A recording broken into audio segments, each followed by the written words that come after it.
Chapter 1. The battle was about to begin. MacLeod's restless eyes scanned the other spectators filling Madison Square Garden. As usual with such events, there was a strong smell of human sweat in the air, brought on by the close proximity of many bodies and an atmosphere of anticipation.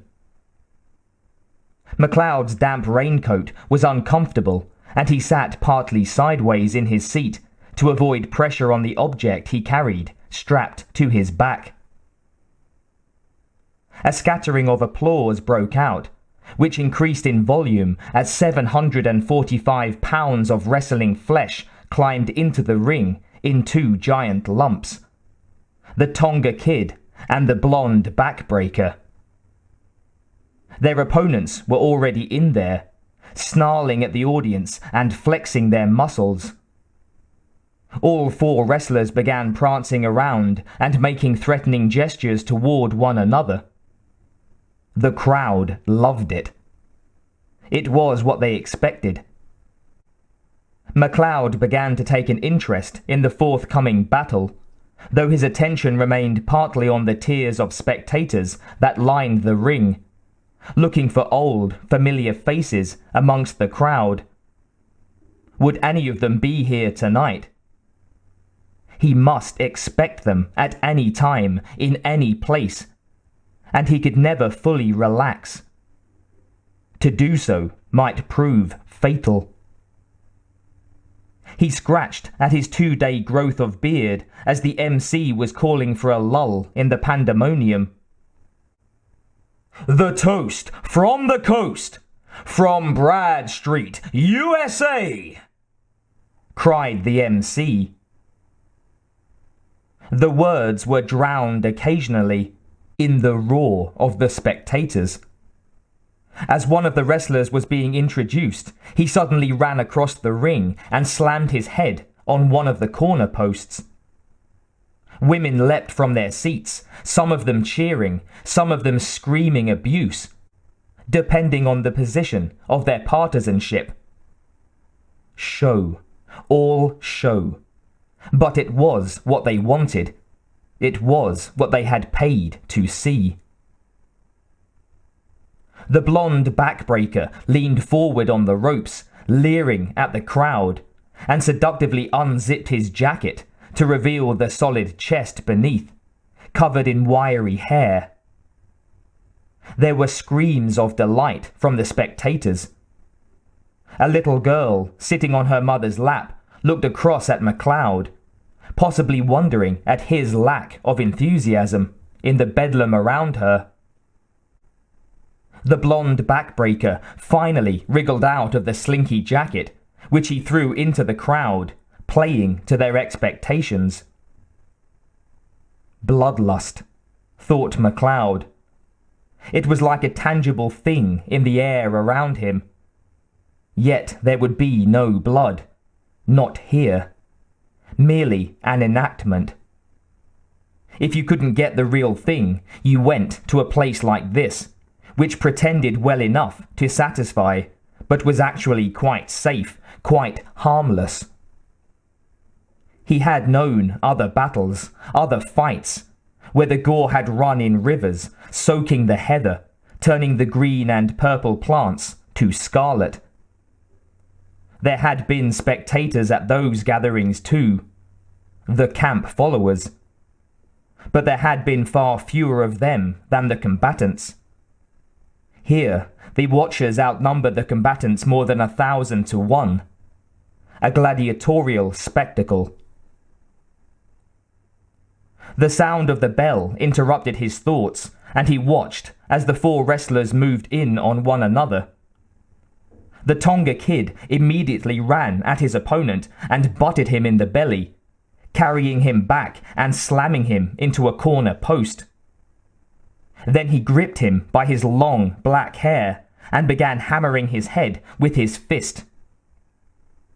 While the referee was engaged in this exchange, the Cruncher took a flying kick at the blonde backbreaker, his feet hitting just below the other's neck, sending him spinning out of the ring. The crowd screamed at the referee. The referee screamed at the wrestlers. The wrestlers screamed at each other. Flesh met flesh.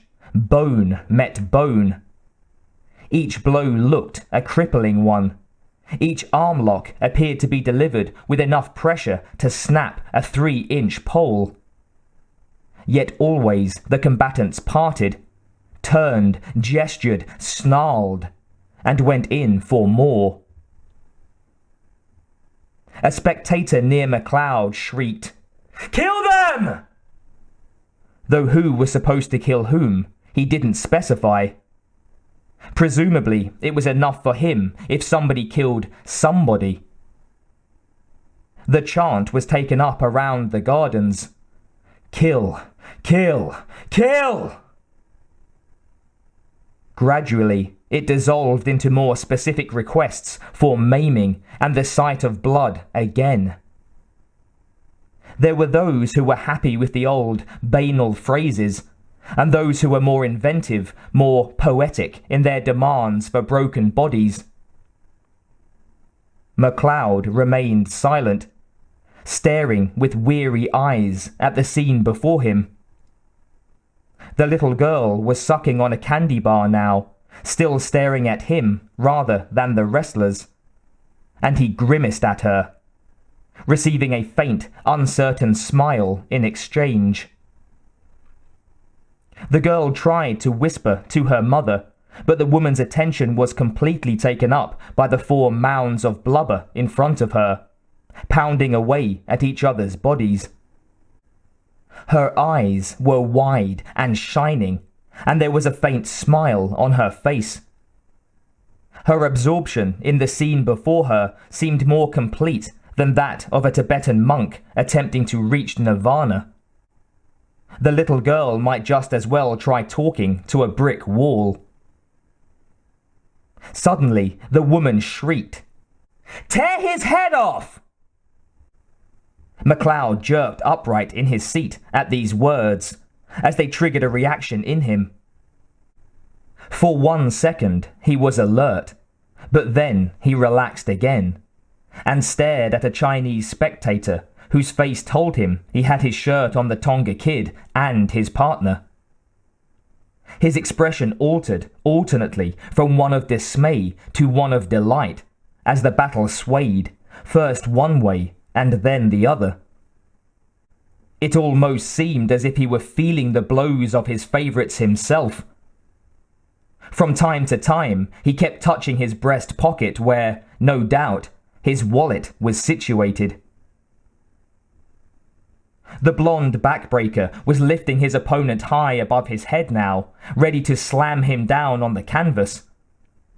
Both the woman and the Chinese were crying, "Yes! Yes!" They wanted to see him go down hard and stay there permanently. The referee was caught between 2 battling giants and was himself in danger of being strangled. MacLeod glanced towards the exits, but there was no one leaving or entering. Flashbulbs were filling the stadium with lightning, a silent storm, and all 4 wrestlers were locked together in one writhing mass in the center of the canvas. The referee was getting his breath back, as no doubt were the wrestlers themselves. On the opposite side of the stadium, one of the spectators held up a hand-painted sign which read, "Kill the pigs." At that moment, the man behind MacLeod slammed a hand down on his shoulder, and MacLeod twisted around to look into his face. It was not familiar. "God, you've got to love it," said the man, his eyes shining. MacLeod nodded, pulling his shoulder from underneath the hand. The battle below continued, unabated, with grunts and phrases like, "That son of a bitch!" drifting upwards in the brief lulls in the shouting of the crowd. MacLeod closed his eyes, seeing a different scene from a different time.